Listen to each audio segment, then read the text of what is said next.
Hey guys, welcome back to the house where we talk news, celebrities, and hot topics. Listen, today we are leaning back, okay? Lean back like Fat Joe. Listen, today's topics, I want to go ahead and talk about the Real Housewives of Potomac. Giselle is really trying to make fetch happen. She wants to replace Karen Huger with the real queen of Potomac, which is Sharice Jordan, Jackson, Johnson, Jones. What is Sharice's last name? The world may never know. And then Tory Lanez's father came out and basically said that him and Tory and the rest of the family have forgiven Megan P, aka Megan Thee Stallion. And I'm just looking like, okay, today must be topsy-turvy day, because what the hell? Okay, switcheroo. It should be her forgiving y'all. But listen, we're going to get into that in just a second. Today's outfit is sponsored by Nova Men and Fashion Nova. You guys know Nova Men. It's like my favorite place to shop. Of course, today's shirt is Nova Man. I wore it in a picture about a week or two ago, but I never got to wear the shirt on YouTube. So that's exactly what we're doing today. I love this freaking shirt. It's like this silky material. It feels so good. Love the color. I'm actually thinking about wearing this again.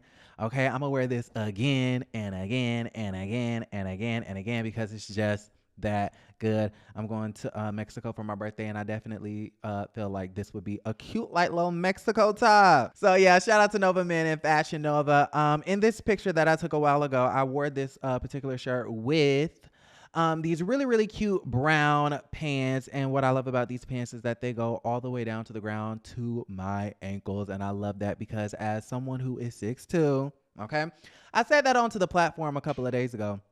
Not a couple of days ago, but a couple of weeks ago. And someone actually slid into my DMs after that. I said I was 6'2". They DM'd me and they was like, oh, I DM'd them back. And they were like, oh, yeah, I watch your channel and this, that, and the third. And when you said that you was 6'2", I had to slide in your DMs. I'm like, oh, so you didn't think I was cute enough until I was promoting Fashion Nova pants, until I said that I was 6'2". Oh, okay, that's cute. Mind y'all, he's shorter than me. And he's probably watching.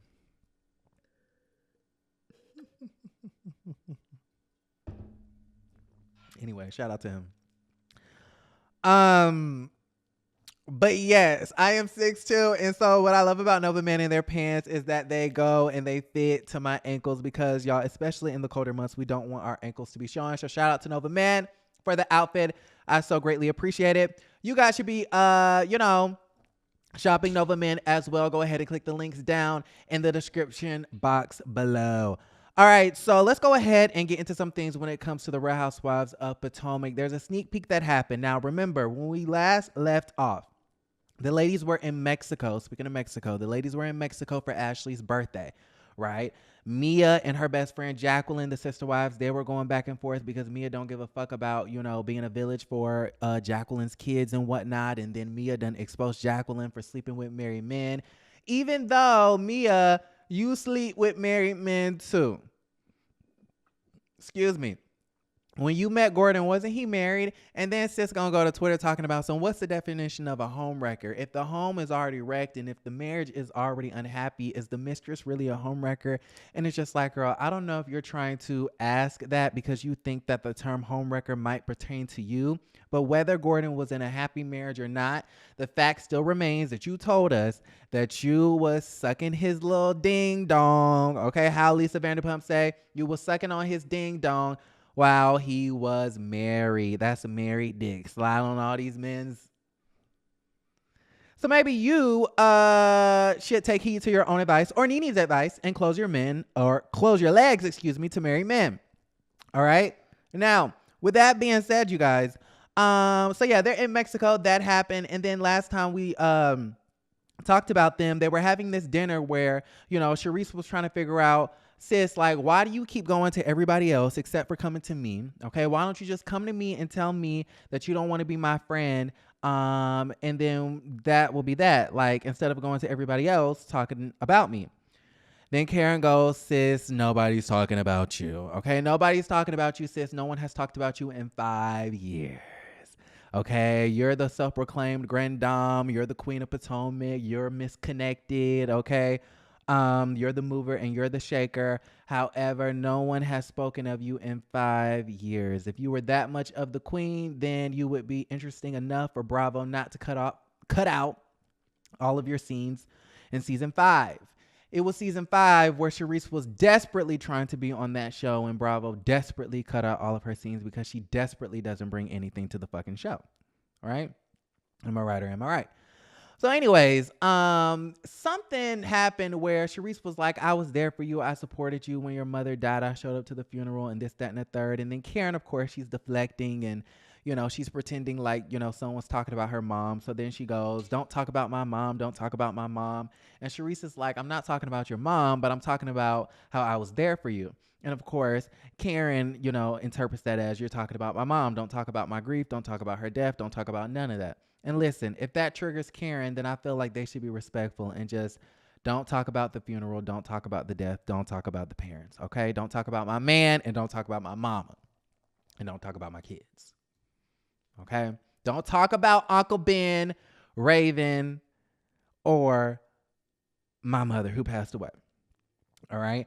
So with that being said, it was an interesting situation because then the conversation escalated. Okay. The conversation escalated and Karen was like, I will whoop your mother ass. And then Charisse was like, what did Charisse say? Charisse said something like, she was like, I wish the hell you would. I dare you. I will drag you in this bitch. And I was like, ooh. Okay, Candy. Okay, Candy. So it was a very interesting situation. How Giselle say it was a whole geriatric fight happening in Mexico. Mexico, honey. Okay. So anyways, how many times do I say Mexico or Mexico in this video? I'm going to need y'all to count. So yes, that's where we left off. So now we're getting the sneak peek of another dinner that we're going to be able to see in this upcoming Sunday's episode where they're rehashing the situation and you have Giselle inserting her bias self, which there's nothing wrong with that, but I mean, it is what it is.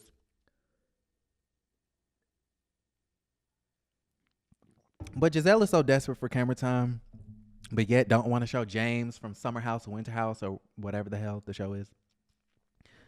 You don't want to talk about Sherman or what's the name? Will. What's the man's name? Y'all know Giselle got 5 boyfriends and don't want to show one. Okay, sis. You got 5 boyfriends and don't want to show one. When Portia was single, and y'all say I'm so obsessed with Portia. Fuck y'all. When Portia was... What's in my cup? No, when Portia was single and she was going on those blind dates, she showed us every single one. The Potomac producers have gotten so nice to where they have employed these folks. The NBC Universal executives have become so nice that they've employed these folks to where they don't even have storylines, but yet they've gotten so good at prying open other people's business to where they're getting paid $1 million check. And I'm like, no, that's not fair.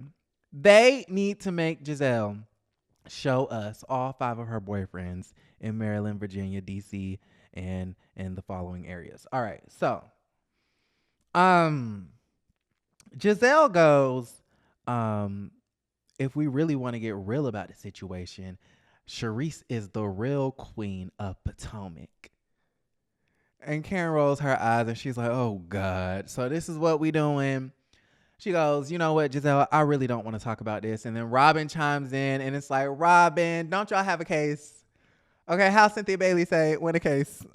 I'm playing. Okay, and let me clarify this. And I know I'm all over the place, but listen, you deal with it or you click off. Listen, somebody said, was critiquing how I was commentating on Robin and Juan and the lawsuit and things like that. No one ever said that Juan was being sued. No one ever said that Juan was guilty and or innocent, okay? We said that Juan was named in a lawsuit and where they're accusing Juan of not doing his job. Okay? So when you are being accused of not doing your job, either the job is going to have your back or the job is not going to have your back. Okay, now it really only comes down to one thing. Is Coppin State University basketball team winning or are they losing? When is the last time they won a championship in their conference? Okay, I'm assuming they're winning since they want to protect Juan and not the student who was being harassed and assaulted and catfished allegedly. Everything I'm saying is alleged. Okay, so nobody said that Juan was innocent and or guilty. He's being accused of not doing his job. When you work at a university or any sort of school, everybody knows that you're trained to report misconduct up to your superior. Excuse me. All right, so I say all of that to say, then Robin comes in. Instead of, focusing on winning her case, I know they don't have a case directly. It's just a figure of speech. Instead of focusing on winning a case, she wants to, hold Karen accountable, talking about you're deflecting. We're going to talk about it. Just because you don't want to talk about it doesn't mean that we're not going to talk about it. And whatever. I guess they're still trying to figure out why Karen doesn't fuck with Charisse. And at this point, it's just like, okay, I'm sick of this situation. Giselle and Robin, you guys are annoying as hell. I'm still waiting on you guys to apologize for instigating and, being antagonistic when it comes to Mia throwing the drink in Wendy's face and things like that. And, Robin, we're still waiting on you to get married. And Giselle, we're still waiting on you to get a storyline. Okay. So, with that being said, I think this is a plot. This is really a plot for Giselle to have a storyline without having a storyline.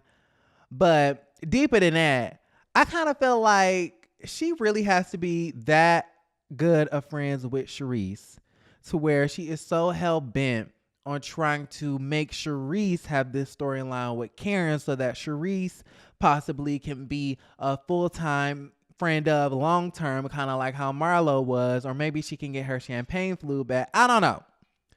I don't know what the case is, but it seems like Giselle is trying to help Charisse cement her spot onto the show. Cement as in cement, as in like permanent, like as in she wants her to be back, like she wants it to be written in stone.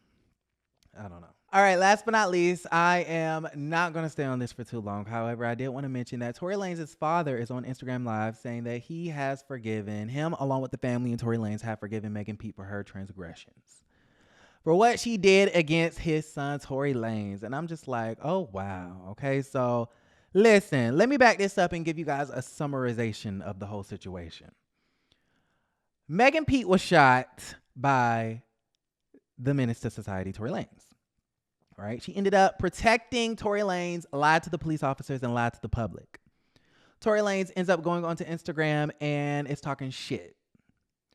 Megan Pete feels obligated to expose and out him for being the real shooter. Okay. And then after that, the state of California prosecutes Tory Lanez for assault with a deadly weapon. Tory Lanez is then found guilty of all 3 charges. And then his ass was taken to prison. Insert mugshot right here. A week later, we get this Instagram Live of the dad talking about we forgive Megan for putting my son through this. And it's just kind of like, okay, your son put himself through that.